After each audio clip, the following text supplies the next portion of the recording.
नमस्कार, मैं doctor I D रही आज आपके सामने प्रस्तुत हूँ डीएलएड प्रथम एवं द्वितीय वर्ष विषय हिंदी शिक्षण।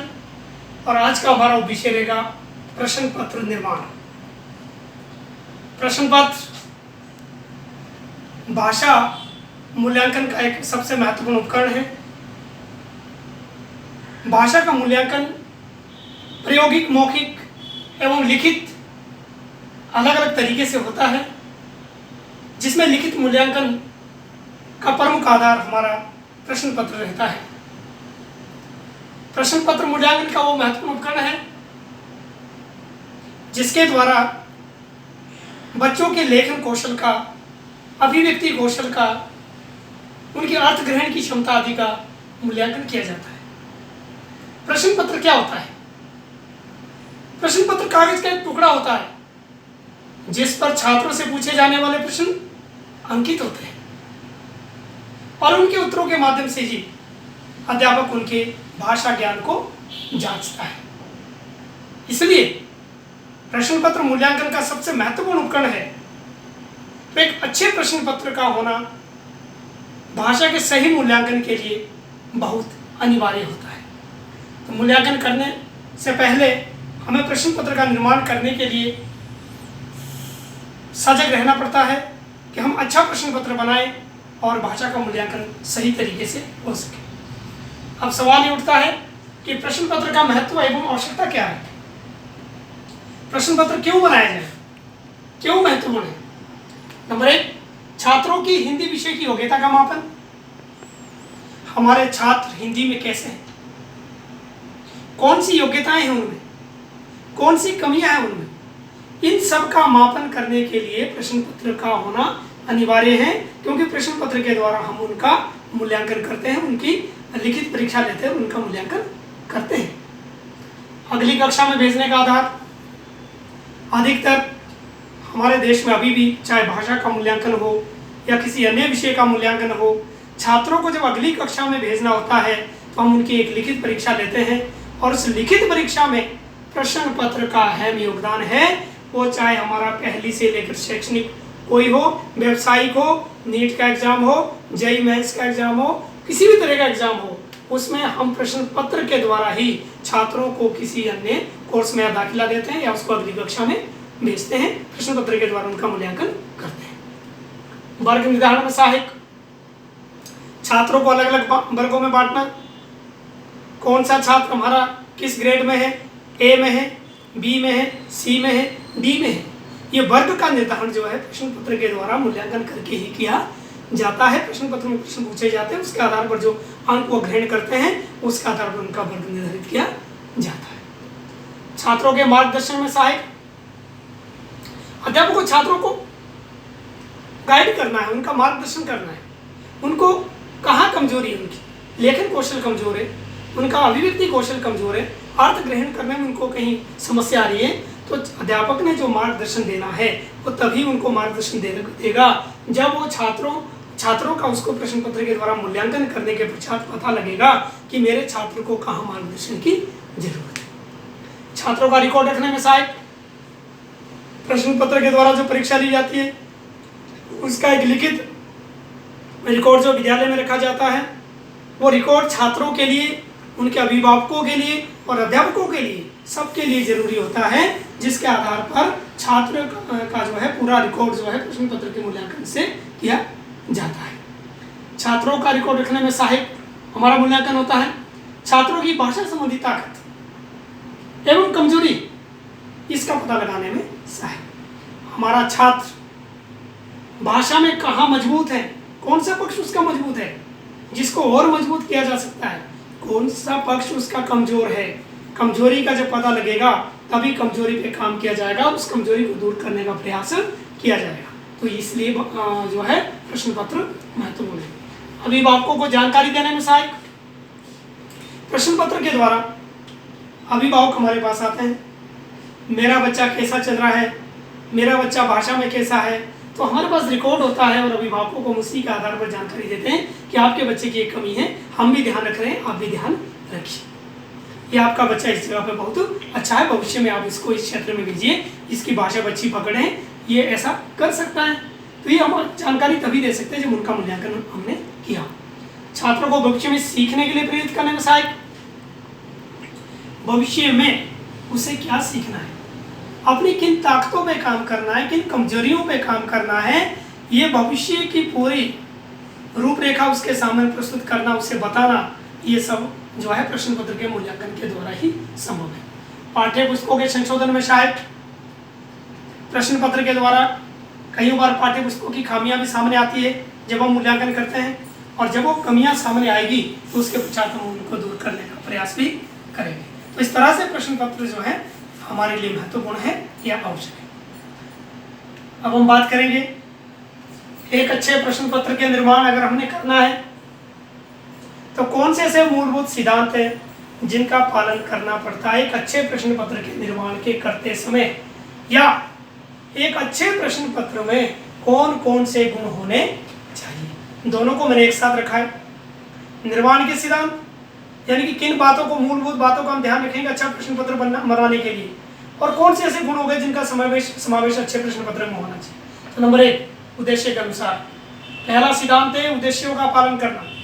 भाषा शिक्षण के जो उद्देश्य हैं, प्रश्न पत्र वैसा होना चाहिए वो उन उद्देश्यों को का मापन करें कि हमने भाषा शिक्षण में क्या उद्देश्य रखे थे, क्या हमारे उद्देश्य थे। हम बच्चों का शब्दकोश, शब्द भंडार बढ़ाना चाहते थे, बच्चों की काव्य के प्रति रुचि बढ़ाना चाहते थे, गद्य के प्रति रुचि बढ़ाना चाहते थे, व्याकरण के प्रति उनकी जानकारी को दुरुस्त करना चाहते थे, भाषा शिक्षण के हमारे उसके अभिव्यक्ति को सशक्त करना चाहते थे। हमने क्या क्या उद्देश्य रखे हैं। तो प्रश्न पत्र ऐसा होना चाहिए जो उन उद्देश्यों का मापन करें। तो इसलिए उद्देश्यों के अनुसार, ये पहला सिद्धांत है, पहला गुण है, उद्देश्यों के अनुसार होना चाहिए। क्या सिद्धांत का पालन करना चाहिए कि हमारा प्रश्न पत्र का निर्माण उद्देश्यों के अनुरूप हो। नंबर 2, पाठ्यक्रम के अनुसार। प्रश्न पत्र जब भी तैयार किया जाता है तो पाठ्यक्रम के अनुसार होना चाहिए, क्योंकि हर कक्षा का एक पाठ्यक्रम निश्चित होता है। पहली कक्षा, दूसरी, 5वीं, 10वीं, 12वीं या हमारी BA, MA। कभी भी जब हम प्रश्न पत्र में लापरवाही बरतते हैं और हमने कोई ऐसा प्रश्न पूछ लिया जो पाठ्यक्रम में नहीं है तो एकदम आरोप लगते हैं कि प्रश्न पत्र आउट ऑफ सिलेबस था। इसलिए प्रश्न पत्र जो है पाठ्यक्रम के बिल्कुल अनुसार होना चाहिए। जिस तरह का पाठ्यक्रम निर्धारित किया गया है उसी तरह से उसी के अंदर से प्रश्न पत्र तैयार होना चाहिए। नंबर 3, विश्वसनीयता। प्रश्न पत्र वही अच्छा है, ये प्रश्न पत्र का मूलभूत गुण है विश्वसनीयता, जो विश्वसनीय हो। अभी विश्वसनीयता क्या होता है, ये हमने प्रश्न पत्र का जब निर्माण किया, जिसकी हम आगे अभी बात करेंगे, जिन परिस्थितियों में जिस बौद्धिक स्तर के बच्चों को ध्यान में रखते हुए, जिस आयु वर्ग के बच्चों को ध्यान में रखते हुए, जिन परिस्थितियों को ध्यान में रखते हुए प्रश्न पत्र बना था और वहां उसको लागू किया गया, जो नतीजे हमें वहां मिले, तो दूसरी जगह में भी उसी तरह की परिस्थितियों में, उसी तरह के बौद्धिक स्तर के बच्चों में, जब उसी तरह की विभिन्नताओं के बच्चों में जब उस प्रश्न पत्र को दोबारा से जो है उसको लागू किया जाएगा या उससे परीक्षण लिया जाएगा, अगर वहां भी हमें वही नतीजे मिल रहे हैं तो हमारा प्रश्न पत्र विश्वसनीय है। अगर नतीजों में गड़बड़ आई है तो प्रश्न पत्र विश्वसनीय नहीं है। यानी कि विश्वसनीयता का सीधा संबंध है कि आज यहाँ पे एक स्कूल में 5वीं कक्षा के उसी एज ग्रुप के बच्चे, अलग अलग IQ के बच्चे, एक एज ग्रुप के बच्चे, उनको उतना ही समय दिया, उनको उतने उसी तरह के अध्यापक ने उतनी मेहनत करवाई, और उसी प्रश्न पत्र को हमने दूसरे स्कूल में उसी हालात और परिस्थितियों में जब प्रयोग में लाया, तो अगर नतीजों में समानता है तो प्रश्न पत्र विश्वसनीय है। अगला गुण, वैधता। यह भी प्रश्न पत्र का सबसे मूलभूत गुण है, वैध। प्रश्न पत्र तब वैध है, वैधता वो गुण होता है जिसका मूल्यांकन करने के लिए उसे बनाया गया, अगर वो उसी को माप रहा है तो प्रश्न पत्र वैध है। हमारा उद्देश्य था कि इस प्रश्न पत्र के जरिए हमने इस बात का मूल्यांकन करना है कि छात्रों का लेखन कौशल कैसा है। अगर हमारा प्रश्न पत्र वही चीज हमारे सामने नतीजे रख रहा है, लेखन कौशल को ही माप रहा है, तो हमारा प्रश्न पत्र वैध है। लेकिन अगर वो नहीं बता रहा है हमें, लेखन कौशल के बारे में नतीजे नहीं आ रहे, तो इसका मतलब प्रश्न पत्र में कहीं गड़बड़ है, वो वैध नहीं है। तो इसको कहते हैं वैधता। प्रामाणिकता, सीधा संबंध है जो प्रश्न पत्र विश्वसनीय होगा, वैध होगा, वो प्रामाणिक होगा, यानी वो स्टैंडर्ड होता है, मानक होता है। अगर वो विश्वसनीय है, वैध है, तो प्रामाणिक होगा। और प्रश्न पत्र में प्रामाणिकता का होना बहुत जरूरी है, ताकि उसके ऊपर कोई प्रश्न चिन्ह स्वयं में ना लगे। प्रश्न पत्र पे भी प्रश्न चिन्ह लगते हैं, तो प्रामाणिक जो प्रश्न पत्र होगा उसमें कोई प्रश्न चिन्ह नहीं लगता है। वस्तुनिष्ठता, प्रश्न पत्र में बहुत सारे प्रश्न पूछे जाते हैं। दीर्घ उत्तरात्मक प्रश्न, लघु उत्तरात्मक प्रश्न, अति लघु उत्तरात्मक प्रश्न और वस्तुनिष्ठ प्रश्न। लेकिन फिर भी वस्तुनिष्ठता को क्या होता है, प्रश्न पत्र वस्तुनिष्ठ होना चाहिए, ताकि उसमें व्यक्ति के अपने भाव कहीं पे ना जुड़े।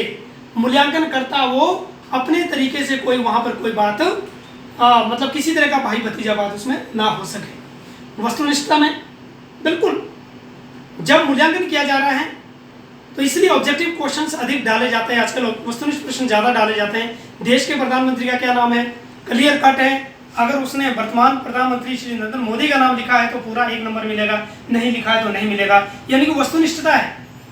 अगर आप उसके ऊपर एक निबंध लिखने को दे रहे प्रधानमंत्री के ऊपर निबंध, उसी निबंध में कोई 5 नंबर देता है मूल्यांकन करने वाला, कोई 6 दे देगा, कोई 7 दे देगा, क्योंकि इसमें वस्तुनिष्ठता नहीं रहेगी। तो लेकिन अच्छा प्रश्न पत्र वही होता है जो वस्तुनिष्ठ हो। विभेदीकरण, प्रश्न पत्र में विविधता होनी चाहिए। ये विविधता किन किन आधारों पर होती है?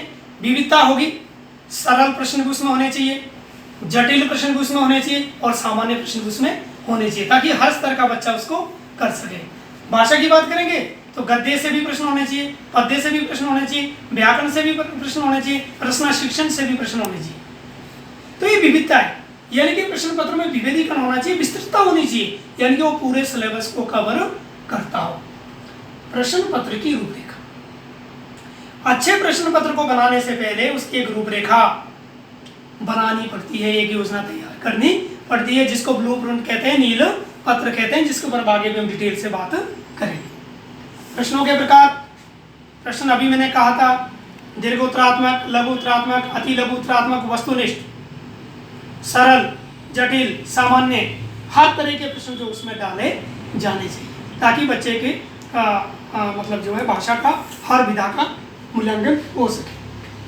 प्रश्नों का अंक निर्धारण, जो भी प्रश्न पत्र तैयार किया जाता है हर प्रश्न के आगे उसका निश्चित अंक होने चाहिए, ताकि छात्रों को स्पष्ट हो कि ये प्रश्न 5 नंबर का है। साथ में पूरा पता उन बच्चों को होना चाहिए कि प्रश्न 5 नंबर का है, 2 नंबर का है, 1 नंबर का है, तो अंकों का निर्धारण भी साथ साथ उसमें होना चाहिए। प्रश्नों की रचना, प्रश्नों की जब हम रचना करते हैं तो प्रश्न, इस बात का विशेष ध्यान रखना पड़ता है कि प्रश्नों की रचना करते समय प्रश्न जो है बिल्कुल स्पष्ट होने चाहिए, सरल होने चाहिए भाषा उसकी, और स्पष्ट होने चाहिए, वो भ्रामक प्रश्न नहीं होने चाहिए कि बच्चा उलझता रहे कि क्या पूछा जा रहा है। एकदम स्पष्ट प्रश्न होने चाहिए। इसके लिए आगे भी हम डिटेल में काफ़ी विस्तृत रूप से चर्चा करेंगे कि कैसे प्रश्नों की रचना की जाती है। स्पष्ट निर्देश, प्रश्न पत्र में छात्रों के लिए और अध्यापकों के लिए भी स्पष्ट निर्देश होने चाहिए। वो अध्यापक जिन्होंने परीक्षा लेनी है और वो छात्र जिन्होंने परीक्षा देनी है, दोनों के लिए स्पष्ट निर्देश होने चाहिए कि प्रश्न पत्र में इतने अंक है, छात्र यथासंभव अपने शब्दों में उत्तर दें, 5 नंबर के प्रश्न के लिए 50 शब्द कम से कम लिखें, इतने नंबर के प्रश्न के लिए इतने शब्दों का प्रयोग करें। अध्यापक के लिए भी और छात्रों के लिए स्पष्ट निर्देश दिए जाने चाहिए। समय निर्धारण स्पष्ट रूप से होना चाहिए। 50 नंबर का प्रश्न पत्र है, आपको 2 घंटे मिलेंगे, 100 नंबर 75 नंबर का आपको 3 घंटे मिलेंगे। समय का पूरा निर्धारण उसमें होना चाहिए। और उत्तर तालिका का निर्माण, उत्तर तालिका का निर्माण अक्सर जो है वस्तुनिष्ठ प्रश्न जहाँ होते हैं उसके आखिर में उत्तर तालिका का निर्माण किया जाता है, ताकि छात्र उसका प्रयोग उत्तर कुंजी के तौर पे कर सके। जब वो अपना मूल्यांकन करना चाहे, अध्यापक कर सके, तो प्रश्न निर्माणकर्ता को उत्तर तालिका भी वस्तुनिष्ठ प्रश्नों की बना लेनी चाहिए। अब हम आगे बात करते हैं प्रश्न पत्र का नीलपत्र या ब्लूप्रिंट एवं रूपरेखा। किसी भी कार्य को करने से पहले उसकी एक योजना बनानी होती है। उस योजना को ही रूपरेखा कहते हैं, उसी को ब्लूप्रिंट कहते हैं, उसी अंग्रेजी में और हिंदी में नीलपत्र भी कहा जाता है। तो एक प्रश्न पत्र जब रूपरेखा जब बनाई जाती है, उसके निम्नलिखित सोपान है, निम्नलिखित चरण है। इन बातों में से होकर के प्रश्न पत्र गुजरता है। अर्थात प्रश्न पत्र कैसे तैयार किया जाता है, ये उसके चरण है। कि प्रश्न पत्र का निर्माण कैसे होता है, कौन कौन से चरणों से होता है, रूपरेखा कैसे तैयार की जाती है। अभी प्रश्न पत्र नहीं बनाया हमने, लेकिन रूपरेखा तैयार कर रहे हैं। ये उसकी रूपरेखा, ये ब्लूप्रिंट है उसका। तो कौन कौन से सोपान है? नंबर 1, परीक्षा की योजना। पहला चरण ब्लूप्रिंट या रूपरेखा तैयार करने का। किसका? प्रश्न पत्र का। परीक्षा की योजना बनाना। योजना में सबसे पहले अध्यापक ये सोचता है कि मुझे ये परीक्षा लेनी है, मुझे 10वीं कक्षा की हिंदी की परीक्षा लेनी है और उसके लिए मुझे प्रश्न पत्र तैयार करना है। तो क्या काम करना है योजना में?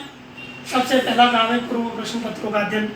आज तक जितने प्रश्न पत्र आपको मिल जाते हैं या मिले हैं उन सब का अध्ययन करना, उससे विचार मिलता है, उससे ये भी पता लगता है कि पिछले वर्ष जो प्रश्न पूछा था, प्रश्न पत्र आया था, वो अब दोबारा से मैं दोहराई एकदम ना करूं, और किस तरह से पहले के क्या कमियां रही, क्या अच्छाइयाँ थी, तो सबका अध्ययन करना। प्रश्नों की संख्या निर्धारण। दूसरी योजना में कि मुझे कितने प्रश्न पूछने हैं, मुझे 30 प्रश्न पूछने, 20 पूछने, 15 पूछने हैं। और फिर समय निर्धारण। 30 प्रश्न पूछने हैं तो कितना समय देना है, 20 प्रश्न पूछने हैं तो मुझे छात्रों को कितना समय देना है। और मूल्यांकन की विधि का चयन। जब इस प्रश्न पत्र में मूल्यांकन किया जाएगा इसका, तो कौन से विधि के द्वारा किया जाएगा। तो ये सब पहले चरण में परीक्षा की योजना बनाने में ये बातें ध्यान में रखना जरूरी है। दूसरा चरण है सोपान तैयारी। तैयारी किस चीज की? प्रश्न पत्र निर्माण की। तो तैयारी में क्या करेंगे? विभिन्न स्रोतों से प्रश्न एकत्रित करना। विभिन्न स्रोतों का मतलब है पाठ्य पुस्तकें हैं, पुराने प्रश्न पत्र है, प्रश्न बैंक है, उन सब से प्रश्नों को एकत्रित करना, और जब एकत्रित कर दिए प्रश्नों का मूल्यांकन करना, या मूल्यांकन स्वयं करना या विषय विशेषज्ञों के द्वारा करवाना, जो उस विषय के और दूसरे विशेषज्ञ हैं उनसे भी भाई ये प्रश्न मैं डाल रहा हूँ, ये प्रश्न कैसा है, तो उसका बार बार मूल्यांकन करना। उसके बाद परीक्षार्थी एवं परीक्षा के लिए अलग निर्देश लिखना, जिनकी हमने अभी बात की थी, स्पष्ट निर्देश, फिर वो तैयार करना। ये सब जो है तैयारी में आ रहा है। ये छात्रों के लिए निर्देश। 10 नंबर के प्रश्न का उत्तर यथासंभव 500 शब्दों में दें। 5 नंबर के प्रश्न का उत्तर जो है 200 शब्दों में दें। स्पष्ट निर्देश, इतना समय है, अपने शब्दों में उत्तर दें। ये सारे निर्देश लिखना। अब तीसरा चरण आता है, सबसे महत्वपूर्ण चरण, परीक्षण का अंतिम प्रारूप, जिसमें अब प्रश्न पत्र का प्रारूप तैयार किया जाता है। अंतिम प्रारूप। अभी प्रारूप कैसे तैयार किया जाता है? इसमें 2 तरीके होते हैं, 2 तरह से जांच की जाती है। सबसे पहले प्रथम जांच। आपने प्रश्न इकट्ठे कर लिए तैयारी में, अब आपने उनका अंतिम रूप देना, उनको फाइनल करना है। तो उसके लिए क्या करेंगे? पहली जांच करेंगे। पहली जांच में 15 से 20 छात्र को हम लेते हैं और प्रश्न पत्र की जांच उनके ऊपर की जाती है, उनको प्रश्न पत्र दिया जाता है। अब जब वो उस प्रश्न पत्र को हल करेंगे तो उससे हमें अंदाजा मिलेगा कि हमारे प्रश्न पत्र में कहाँ कमियां रही, और जो कमियां रही होगी उन कमियों को हम दूर करेंगे। हमें पूरा पता लगेगा कि हमारा प्रश्न पत्र वैलिड है, वैध है, जिसके उद्देश्य से हमें बनाया, क्या जांच कर रहा है, विश्वसनीय है। जिन गुणों की हमने पीछे भी बात की थी वो सारे गुण जो है वहां पर हमें पता लगेंगे, और जो कमियां रहेंगी उनको हम दूर करेंगे। इसमें प्रश्नों की संख्या दूसरी जांच से दोगुनी होती है। मान लीजिए हमने प्रश्न पत्र में रखने थे 40 प्रश्न, तो यहाँ पर जो परीक्षण करेंगे हम कितने का करेंगे? 80 प्रश्न का करेंगे। हमने रखने थे 20, तो यहाँ प्रश्न 20 प्रश्न रखने हैं, तो यहाँ 40 का करेंगे। 15 रखने थे 30 का करेंगे। द्वितीय जांच, इसको फाइनल जांच कहते हैं, वास्तविक जांच। अब हमने इसमें हमने 40 रखे तो हमने 20 ही रखने, तो इसमें 20 ही रखेंगे द्वितीय जांच। अब 20 हमने हटा दी, जिनमें कमियां थी हमने हटा दिए, हमने अच्छे अच्छे प्रश्न रखे, वो 20 उसमें से हटा दिए। वास्तविक जांच द्वितीय जांच को कहते हैं। इसमें पद विश्लेषण तकनीक का सहारा लिया जाता है। एक एक प्रश्न की पद विश्लेषण तकनीक के आधार पर जो है विश्लेषण किया जाता है, जांच पड़ताल की जाती है, और उसके बाद प्रश्न पत्र को अंतिम रूप दे दिया जाता है। तो इस तरह से प्रश्न पत्र बनता है। अब आखिरी चरण में क्या होता है? परीक्षण का मूल्यांकन। अब हम दोबारा से फिर प्रश्न पत्र का मूल्यांकन, उसकी वैधता, उसकी विश्वसनीयता, उन दोनों बातों को ध्यान में रखते हुए, और साथ में छात्रों ने जो उत्तर दिए उन उत्तरों के आधार पर हम जो है परीक्षण का मूल्यांकन करते हैं कि हमारे पास फिर जो ट्रायल हम करते हैं मूल्यांकन में, फिर हमें पता लगता है कि हमारा प्रश्न पत्र वैध है या विश्वसनीय है, छात्रों ने किस तरह से उत्तर दिए, तो इससे आधार पर हम पूरा मूल्यांकन प्रश्न पत्र का कर देते हैं। तो ये था हमारा प्रश्न पत्र का नील पत्र, ब्लूप्रिंट, रूपरेखा जिसके आधार पर या वो कदम या चरण जिस तरीके से प्रश्न पत्र को तैयार किया जाता है उसकी रूपरेखा तैयार की जाती है। धन्यवाद। जय हिंद।